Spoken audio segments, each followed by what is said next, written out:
Dia 30 de novembro de 2021. Bom dia a todos, audiência. Estamos no vídeo número 20. Então, estamos no vídeo 20 do nosso estudo do Evangelho de Marta.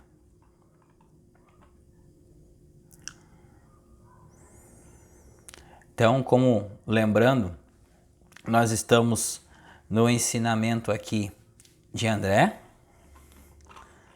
e nós estamos aqui na página 101 do PDF do Evangelho de Marta. Vamos tocar o nosso estudo aqui. Lembrando a todos que vamos compartilhar o link do grupo informativo do Consciência Infinita. Então, você interessado em participar da classe de estudo do Consciência Infinita, você vai clicar neste link, entrar lá no grupo e pedir no privado a informação para saber mais sobre a classe de estudos. Então, continuando aqui o nosso estudo, um parágrafo antes aqui nós temos a seguinte questão: ambos os tipos de comportamento pecaminoso têm impacto negativo no destino de uma pessoa, mas fazem-no de forma diferente. O que há diferença entre pecados cometidos por ignorância e pecados que não são cometidos conscientemente e baseados na indulgência, como a falta de força de vontade, a preguiça, o orgulho, a inveja, a ganância e a agressão? Ambos os comportamentos pecaminosos têm impacto negativo no destino de uma pessoa e fazem-no de forma diferente. Bom, para resumir essa questão aqui, gente, o universo, ele só expande. O universo, ele não para nunca.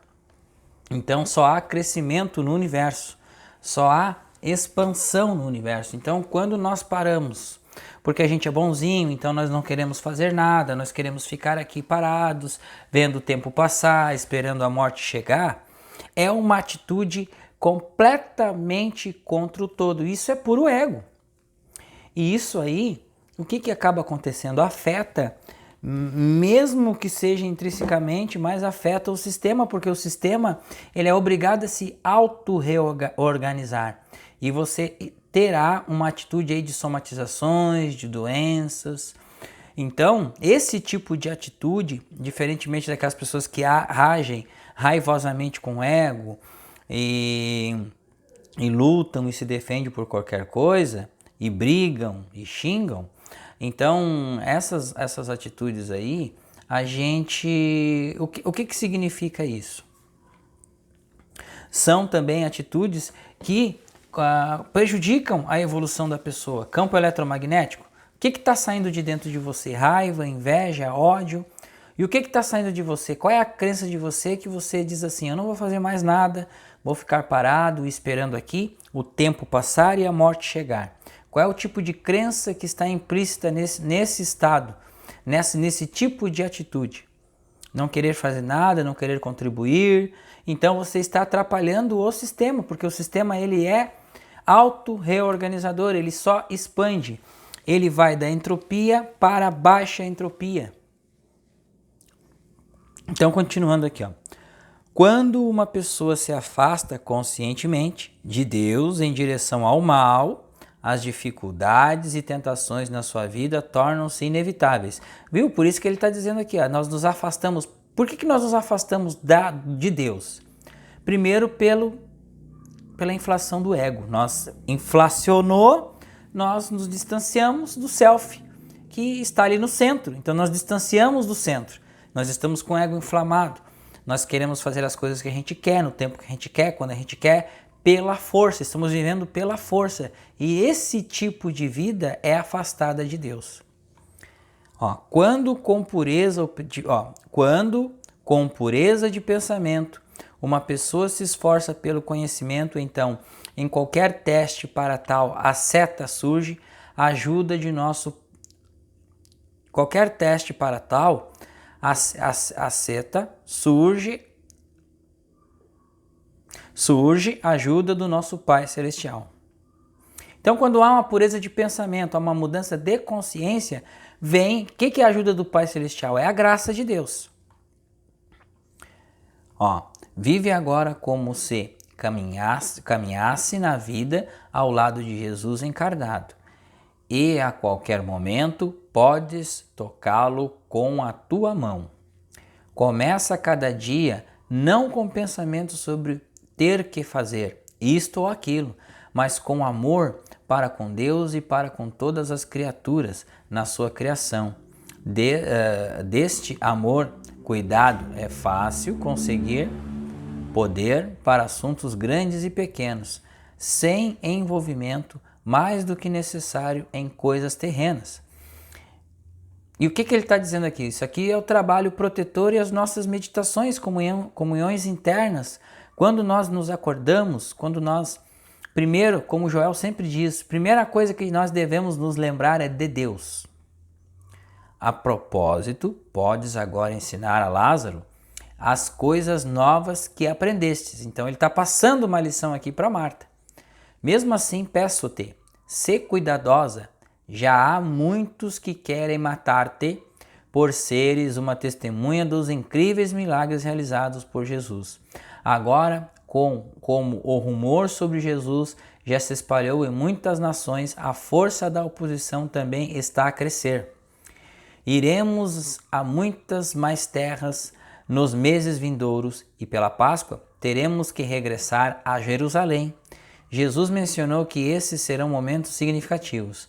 Não sei o que ele quis dizer, mas sei que é importante e é por isso que te contei.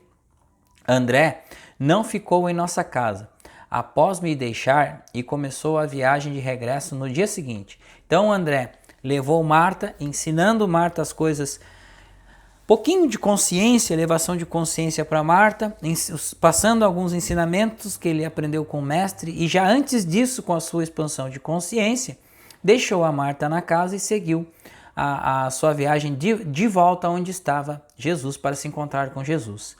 E aqui nós chegamos no capítulo 9, que é a crucificação e ressurreição de Jesus. Então, esta viagem que André foi fazer foi para se juntar a Jesus, porque eles iam ingressar na capital, em Jerusalém, aonde ele foi morto, porque lá estavam os senhores do poder. Esperava ver novamente Jesus e todos os que estavam com ele antes da Páscoa e tê-los como nossos convidados, que Marta está relatando que ela esperava ver novamente Jesus e seus convidados antes da Páscoa. A nossa casa era na Betânia, que era apenas algumas horas de Jerusalém. Lavei a casa toda e preparei a refeição como Jesus tinha ensinado, sem sacrifício animal e apenas com pães não fermentados, frutos secos e vegetais. Para mim foi triste que depois Jesus não tivesse vindo até nós. Então ela ficou muito triste porque Jesus não foi lá. Um dos vizinhos disse que as pessoas tinham visto Jesus e os seus discípulos em Jerusalém e que muitos o cumprimentaram com alegria. Agora entendo que Jesus não queria colocar-nos em perigo, pois sabia que muitos daqueles que estavam com ele seriam perseguidos nos dias vindouros. Ouvimos então o rumor de que ele tinha sido preso por Caifás e entregue a Pôncio Pilatos e que um julgamento iria ter. E Jesus foi para ser julgado. Que um julgamento iria ter lugar. Lázaro e eu apressamo-nos a ir a Jerusalém para dizer a verdade sobre Jesus. Mas quando lá chegamos, já era demasiado tarde. Lázaro e eu tentamos encontrar nossa irmã. Encontramos-la nos portões da Praetória Romana, onde o julgamento de Jesus já tinha tido acontecido. Não nos foi permitido entrar e ser ouvidos, porque lá só tinham as pessoas que eram contra Jesus e que ali foi uma corja para a crucificação de Jesus. Maria disse que tudo já tinha sido decidido e que Jesus fora sentenciado à morte. A nossa última esperança de que Jesus fosse libertado colapsou. A pedido do povo, um dos prisioneiros poderia ser libertado, e um criminoso chamado Barrabás foi escolhido para este propósito. Eu não vi André nem os outros discípulos próximos de Jesus. Sabia apenas que João cuidava da mãe de Jesus. Ela estava fora de si de dor. Lázaro e eu levávamos Maria para casa e um dos nossos parentes distantes, ela mal conseguia suster-se de pé depois de tudo aquilo por que passara. Eu não tinha informação de confiança sobre os outros discípulos, mas a traição de Judas e os eventos que seguiram foram uma grande provação para todos eles. Pelas palavras de Maria, entendi que estavam reunidos fora da cidade para decidir se deveriam fazer algo para salvar Jesus. Eles tinham sido testemunha do fato de que o próprio Jesus tinha permitido que o prendessem e agora não sabiam como agir. Deveriam procurar a morte com seu mestre, ou fugir e pregar os ensinamentos de Jesus, aquilo para o qual tinham sido preparados todos estes anos. Todos esses anos? Todos os que se sentiam perdidos, muitos esperavam que Jesus realizasse um milagre durante o julgamento e execução. E isto resolveria todas as dúvidas. Eu também pensava assim, e isso deu-me força e esperança. Esperava que Jesus fosse realizar um milagre inegável para todos, e para que todos soubessem que ele é divino, então não haveria hipótese de que quem quer que fosse duvidasse de que o triunfo da justiça divina viria.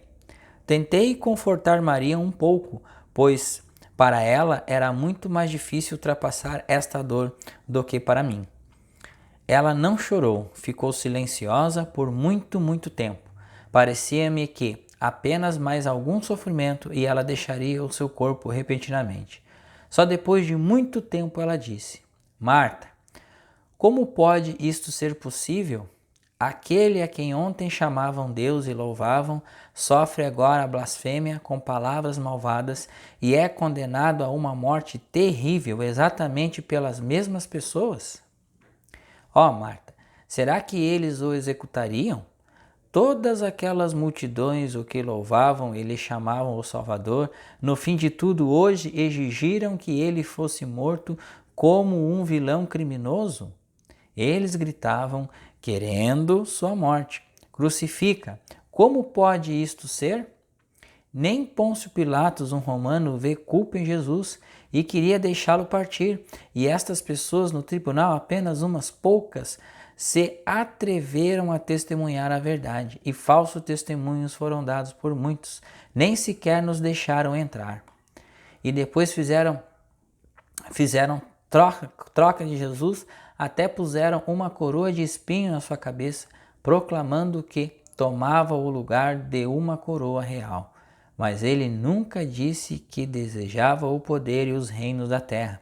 Todos os seus discursos eram sobre o reino de Deus. O guarda chicoteou o seu corpo e pedras voaram para ele, atiradas pela multidão. Mas eles são como cegos e não sabem, na sua loucura, a malícia que todos são responsáveis perante Deus, por tudo o que cada um disse e tudo o que cada um fez. E agora haverá uma execução, já foi decidido. Eu não consigo suportar isto, deixa que seja morta com ele. Não te preocupes, Maria, tu sabes que ele pode fazer qualquer coisa e ele mostrar-lhes a sua força e os seus milagres divinos. Será perante todos quando milhares se reunirem. Sim, eu sei que ele pode, mas mesmo há um pouco ele não usou esse poder para se salvar a si mesmo. Há alguns dias descobri que isso iria acontecer. Se apenas pudesse ter visto o olhar nos seus olhos naquela noite. Acordei de repente e Jesus não estava no meu lado. Por alguma razão eu estava ansiosa e fui à sua procura. Depois vi-o. Jesus estava sozinho, estava sentado imóvel, tão imóvel que era difícil imaginar que havia vida no seu corpo. O silêncio da noite estrelada enchia o espaço à nossa volta. Naquele lugar onde ele estava como alma, não havia lugar para nada terreno, para quaisquer pensamentos e emoções humanas ordinárias. E ele era um com seu Pai Celestial, e uma profundidade que ainda não tinha sido descoberta por mim. Tive medo de tanto tempo que ele não esteve aqui. Ele olhou para mim, os seus olhos não tinham fundo. Carinho e luz costumavam fluir de seus olhos, mas agora também via a eternidade e a infinidade de outra existência. Quando notou a minha ansiedade, Jesus disse muito calmo e suave e casualmente: a altura chegou. Para ser ressuscitado, deve primeiro passar pela morte. O corpo deve ser morto. Não deves ter medo e tenta não esquecer-te de que tudo o que aprendestes. O teu trabalho ainda está para vir. Levarás às pessoas o meu conhecimento de Deus e o caminho para Ele.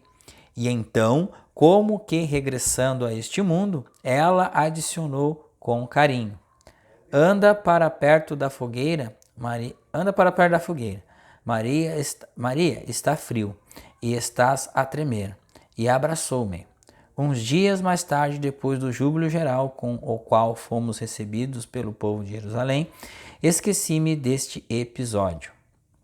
Reunimos-nos numa das casas e então Jesus disse que um de nós o iria ou trair. Então aqui ele já estava fazendo um presságio, foi na última ceia que Jesus revelou que iria ser traído por um daqueles que estavam ali com ele.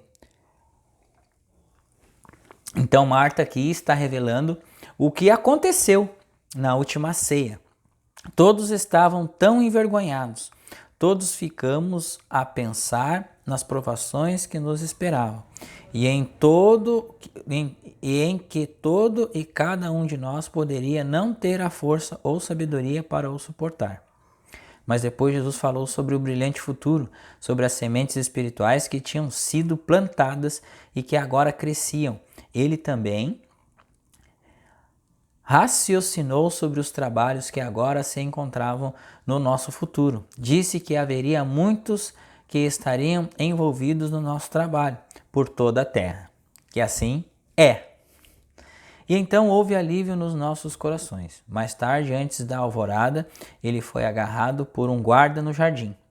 Por quê? E o nosso Judas, não te direi mais nada sobre isto, porque não sou capaz de o compreender. Depois aproximaram-se guerreiros com espadas e arcos e uma multidão.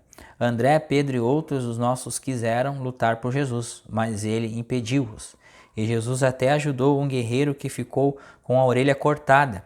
Curou a orelha fazendo com que a hemorragia parasse e ela crescesse de volta. Então, esse soldado teve a sua orelha decepada. Jesus foi lá, colocou a sua mão, o curou e perdoou instantaneamente aquele soldado ali. Compreendes? Ele deixou-se prender. Então Jesus não resistiu ao mal. Então isso é um grande ensinamento. Foram buscar ele e ele se entregou. Ele não resistiu ao mal.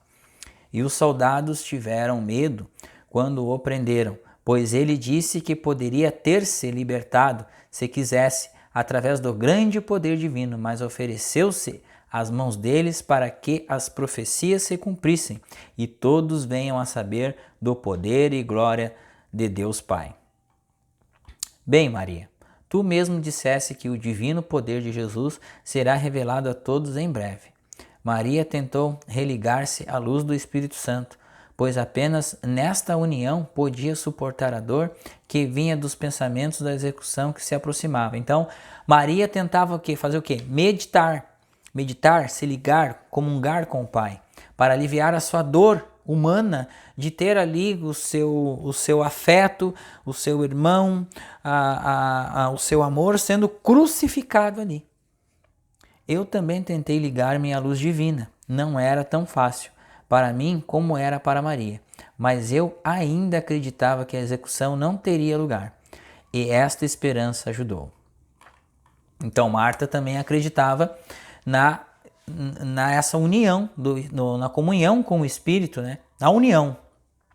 Depois caminhamos juntamente com muitas pessoas até o lugar da execução. A enorme multidão faminta pelo espetáculo parecia estranha. Tão recentemente tinham todos acudido para ouvir Jesus e ser curados. Ele tinha pregado e tinha os curado. E agora as mesmas pessoas ansiavam por vê-lo torturado e executado. Por que é que não o defendiam? Afinal, se todos fossem agora o Pôncio Pilatos, toda Roma estremeceria e a execução seria repelida.